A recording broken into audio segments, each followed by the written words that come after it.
Un tā pārliecinoši uzvar Daniels Kiss, Ungārijā. Otrajā skrējienā startēs pa pirmo celiņu. Labi, nosaukšu tad, kad dalībnieks stāsies uz starta līnijas.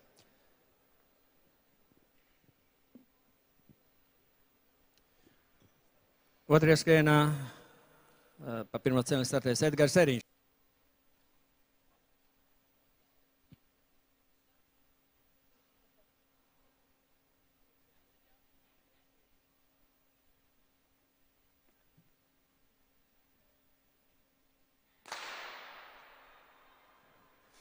Edgars Eriņš, pirmais celiņš, bet šeit tiešām tikai fotofiniši izšķirs uzvarētāji. Izskatījās.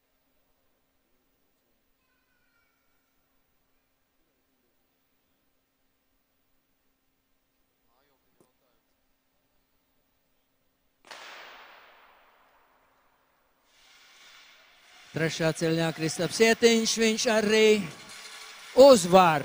Un Kristaps Ietiņš, šīs sezonas rezultāts ir 8-15. Personīgais 8-14. Pagaidīsim, kāds būs viņa rezultāts priekšskrējienā.